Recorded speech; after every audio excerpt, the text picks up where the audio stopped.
এজন্য বিশ্বনবী বললেন, খবরদার এদিনের নামাজ মিস করো না। মান তারাকা সালাসা জুমাইন তাহাউনান, গাফলতি করে টানা 3টা জুমা যে ব্যক্তি মিস করলো, তাবা আল্লাহু ফি কলবিহি, রব্বুল আলামিন ওই লোকটার অন্তরের মধ্যে মোহর মেরে দেয়। ওয়া কুতিবা ফি জুমরাতিল মুনাফিকিন, মুনাফিকদের খাতায় তার নাম তুলে দেয়। 3টা জুমা যদি কেউ মিস করে, 2টা পানিশমেন্ট। এক হচ্ছে তাবা আল্লাহু ফি কলবি, আল্লাহ অন্তরে মোহর মেরে দেয়। ভালো কথা ভালো লাগে না, নামাজ ভাল লাগে না, আজান ভাল লাগে না, ইসলাম ভাল লাগে না, শুধু মৌজ মাস্তি ভাল লাগে, গান বাজনা ভাল লাগে, এরকম আছে না নাই? জুমার নামাজে যায় না। আরেকটা হলো কুতিবা মিনাল মুনাফিকিন, মুনাফিকদের খাতায় নাম তুলে দেয়। আল্লাহ হেফাজত করো, আরো জোরে পড়েন আমিন। জুমার দিন আগে আগে মসজিদে আসবেন ইনশাআল্লাহ, সবাই রাজি? আসেন, আল্লাহ জুমার ব্যাপারে কি ওয়াজ আমাদেরকে করলেন আমরা শুনি। শুনতে রাজি? আল্লাহ বললেন, ইয়া আইয়ুহাল্লাযীনা আমানু ইযা নুদিয়া লিস-সালাতি মিন ইয়াউমিল জুমআতি ফাসআউ ইলা যিকরিল্লাহি ওয়া যারুল বাই', যালিকুম খায়রুল লাকুম ইন কুনতুম তা'লামুন। পড়েন আল্লাহু আকবার। আল্লাহ বললেন, ও আমার মুমিন বান্দারা শোনো শোনো। আপনাদেরকে অ্যাড্রেস করে আল্লাহ বলছেন, ও আমার মুমিন বান্দারা শোনো, ইযা নুদিয়া লিস-সালাতি মিন ইয়াউমিল জুমআ, জুমার নামাজের আযান যখন দেয়া হয়, ফাসআউ ইলা যিকরিল্লাহ, আল্লাহর স্মরণে তোমরা ধাবিত হও। ওয়া যারুল বাই', কেনা বেচা বন্ধ করে দাও। যালিকুম খায়রুল লাকুম ইন কুনতুম তা'লামুন, এটাই তোমাদের জন্য কল্যাণ যদি তোমরা বুঝতে পারো। জুমার নামাজের আযান যখন হয়, ফাসআউ ইলা যিকরিল্লাহ, আল্লাহর স্মরণে তোমরা বের হয়ে যাও। আল্লাহু আকবার। ফাসআউ ইলা যিকরিল্লাহ ইযা নুদিয়া লিস-সালামি ইয়াউমিল জুমআ, জুমার নামাজের আযান যখন দেয়া হয় বের হয়ে যাও, তখন কোনো কাজ রাখা যাবে না। এই আযান দ্বারা উদ্দেশ্য হচ্ছে খতিব সাহেব খুতবা দেওয়ার জন্য মিম্বারে বসলে যে আযানটা দেয়া হয়, এই আযান। কথা বুঝতে পেরেছেন? কিন্তু দুর্ভাগ্যজনক হলে সত্য, আমাদের বাংলাদেশে এই আজানটা কেন যেন মুয়াজ্জিন ভাইরা ইমাম সাহেবের সামনে এসে আস্তে আস্তে দেয়, ছোট ছোট করে ইমাম সাহেবের মুখের উপরে দেয়, মাইকে দেয় না। এটা পাইছে কই? এটা যে কোত্থেকে ঢুকছে এক আল্লাহই ভালো জানে। আজান মানে অ্যানাউন্সমেন্ট। আজান মানে কি? কথা বলেন। অ্যানাউন্সমেন্ট কি জোরে হবে না আস্তে? তো সব আজান মাইকে এত সাউন্ড করে, এই আজানটা ইমাম সাহেবের মুখের সামনে এসে ছোট ছোট করে কেন দেয়? এটার কোনো দলিল আছে বলে আমার জানা নাই। এই আজানটা মাইকে হতে হবে। আমি পৃথিবীর যত দেশ ঘুরেছি, অনেক বড় বড় মসজিদে আমি জুমার সালাত করেছি, সব জায়গায় মক্কাতুল মুকাররমা সহ মসজিদে নববী সহ সব জায়গায় খতিব সাহেব জুমার মিম্বারে বসার পরে যে আজানটা দেয়া হয়, এটা অন্যান্য আজানের মতো মাইকে দেয়া হয়। আল্লাহ বললেন, ইযা নুদিয়া লিস-সালামি ইয়াউমিল জুমআ, জুমার দিনে আজান যখন দেয়া হয়, এই আজান দ্বারা উদ্দেশ্য হচ্ছে খতিব বসলে যে আজান 12:30 12:15 দিকে যে আজান, এই আজান উদ্দেশ্য নয়। বিশ্বনবীর সময় এই 12:30 12:15 দিকে যে আজান ছিল, এটা ছিল না। বিশ্বনবীর সময় ছিল না, আবু বকরের সময় ছিল না, সাইয়েদনা ওমর ফারুকের সময় ছিল না। এটা চালু হয়েছে সাইয়েদনা উসমান যুন্নুরাইনের সময়। তখন মদিনাতে মানুষের সংখ্যা অনেক বেড়ে গিয়েছে, লোকজন আর জায়গা হয় না, মুসল্লিতে ঠাসাঠাসি। উনি ঘোষণা দিলেন, সুকে জাওরা, জাওরা নামক বিশাল একটা বাজার আছে, ঘোষণা দিলেন এখন থেকে ওই জায়গায় জুমার নামাজ হবে। মানুষ যেন আগ থেকে প্রস্তুতি নিয়ে আসতে পারে, এজন্য জাওরা নামক বাজারে উনি আর একটা আজান দেওয়ার প্রচলন করলেন। সুবহানাল্লাহ। সেখান থেকে আজ অবধি আমরা এই অতিরিক্ত আজানটা দিয়ে থাকি। এটা নবীর সুন্নাত না, এটা সাহাবীর সুন্নাত। বিশ্বনবীর সুন্নাহ মেনে নেওয়া যেমনি আবশ্যক, 4 খলিফার থেকে পাওয়া সুন্নাতগুলো মেনে নেওয়া আবশ্যক। বিশ্বনবী বলেন, আলাইকুম বিসুন্নতি ওয়া সুন্নাতিল খুলাফায়ে রাশিদিন আল মাহদিয়িন, আমার সুন্নাত ধরবা, হেদায়েত প্রাপ্ত 4 খলিফার সুন্নাত ধরবা। কেমনে ধরবা? ইক্ষু চিনেন? ইক্ষু না গেন্ডারি নাকি আখ না কুশাই? হ্যাঁ, আখ। কাঁচা আখ খাই কি করে? এই সামনের দাঁত দিয়ে ভাঙে না? সামনের দাঁত দিয়ে বলে ভাঙে, চাপার দাঁত দিয়ে, এই জায়গার দাঁত দিয়ে শক্ত করে ধরতে হয়। বিশ্বনবী বললেন, আব্দু আলাইহা বিন নওয়াজিজ, আমার সুন্নাত আর সাহাবীদের সুন্নাতকে চাপার দাঁত দিয়ে আঁকড়ে ধরো, যাতে ছুটে না যায়। চিল্লায় পড়েন আল্লাহু আকবার। এটা সাইয়েদনা উসমানের সুন্নাত। বিশ্বনবী বললেন, ইযা নুদিয়া লিস-সালাহ মিন ইয়াউমিল জুমআতি ফাসআউ ইলা যিকরিল্লাহ, জুমার দিনে আযান যখন দেয়া হয়, ফাসআউ ইলা যিকরিল্লাহ, আল্লাহর স্মরণের দিকে ধাবিত হও। দেরি করো না। দেরি করা যাবে না। আযান হইলে কোনো কাজ রাখবেন? কোনো ব্যস্ততা থাকবে? কাজ একটাই, জুমার নামাজ। চিল্লায় বলেন, কাজ একটাই, সেটা কি? জুমার নামাজ। আল্লাহ বললেন ফাসআউ, ফাসআউ এর শাব্দিক অর্থ হচ্ছে দৌড়াও। আসলে কি? তো এই দৌড়াও দিয়ে আসলে দৌড়াও বোঝানো হয়নি, এটা দ্বারা বোঝানো হয়েছে আল মুবাদারা ওয়াল ইহতিমাম, ইম্পর্টেন্স দেয়া, এমফাসাইজ করা, গুরুত্ব, গুরুত্বের সাথে আগে আগে প্রস্তুতি নাও। ফাসাউ দ্বারা দৌড়ানো বোঝানো হয়নি, প্রমাণ কি? কারণ বিশ্বনবী দৌড়ে দৌড়ে নামাজে যেতে নিষেধ করেছেন। বিশ্বনবী বলেছেন ইদা উকিমাতিস সালাহ, মনোযোগ দিয়ে শুনেন, ইদা উকিমাতিস সালাতু ফালা তাতুহা তাসআউন ওয়া আতুহা তামশুন আলাইকুম বিসাকিনাহ ফামা আদরাকতুম ফাসাল্লু ওয়া মা ফাতাকুম ফাতিম্মু। যখন নামাজ শুরু হয়ে যায় দৌড়ে দৌড়ে যাবে না,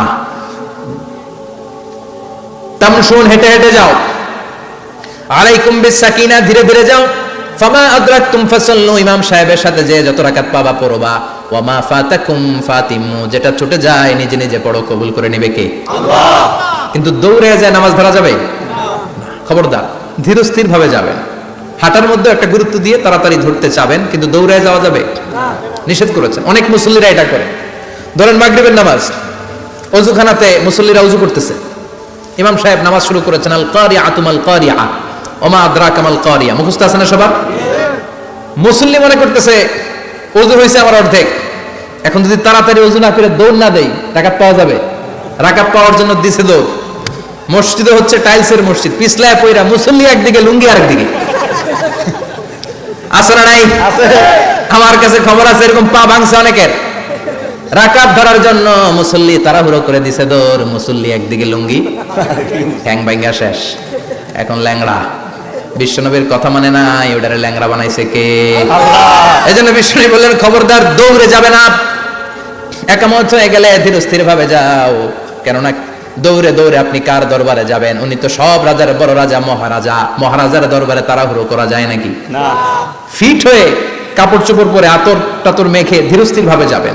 দৌড়ে গেলে আপনার হার্টবিট বেড়ে যাবে, আপনার ব্রেথ ইন ব্রেথ আউট, শ্বাস প্রশ্বাস বেড়ে যাবে। তো হাঁপানির চোটে তো আপনি হাঁপাতে থাকবেন। আপনি তাহিয়া পড়বেন কখন, তাসবিহ পড়বেন কখন, আল্লাহর প্রশংসা করবেন কখন? চিল্লা এখন ঠিক কিনা? এজন্য আল্লাহ বললেন ফাসাউ ইলা যিকরিল্লাহ, জুমার নামাজের আযান যখন হয়ে যায় তোমরা আল্লাহর জিকিরের দিকে ধাবিত হও। যিকরিল্লাহ, আল্লাহর স্মরণ। জিকির মানে কি? আল্লাহর স্মরণ। কিন্তু এই জিকির দ্বারা এই আয়াতের উদ্দেশ্য হচ্ছে আল খুতবাতাইন, জুমার দুই খুতবা। জুমার জিকিরের অনেক অর্থ আছে। জিকির মানে সালাত, জিকির মানে কোরআন, জিকির মানে ওয়াজ, জিকির মানে সম্মান। আবার জিকির মানে জুমার দুই খুতবা, আবার জিকির মানে সুবহানাল্লাহ, আলহামদুলিল্লাহ, লা ইলাহা ইল্লাল্লাহ, সুবহানাল্লাহ, আলহামদুলিল্লাহ, লা ইলাহা ইল্লাল্লাহ, লা ইলাহা ইল্লাল্লাহু মুহাম্মাদুর রাসূলুল্লাহ সাল্লাল্লাহু। এটাও জিকির। সুবহানাল্লাহ, আলহামদুলিল্লাহ, আল্লাহু আকবার। এই তিন জিকিরের চেয়ে শ্রেষ্ঠ কোনো জিকির আছে? কথা কোন? বিশ্বনবী প্রত্যেক ফরজ নামাজের পরে সুবহানাল্লাহ 33 বার, আলহামদুলিল্লাহ 33 বার, আল্লাহু আকবার 34 বার পড়তেন। রাজি আছেন?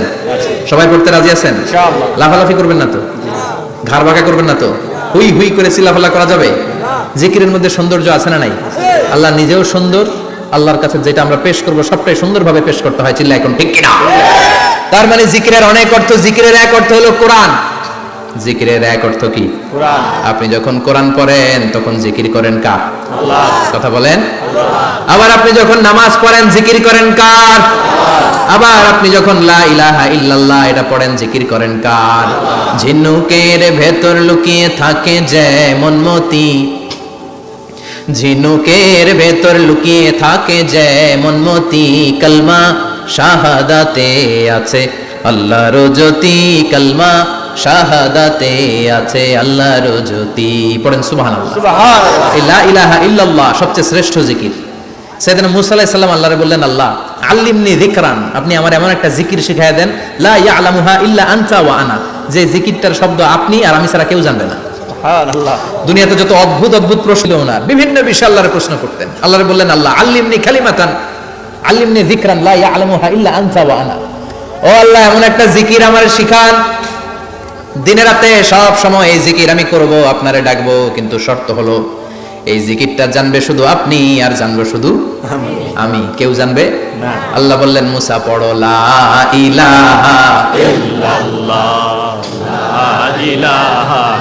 লা ইলাহা ইল্লাল্লাহু মুহাম্মাদুর রাসূলুল্লাহ সাল্লাল্লাহু।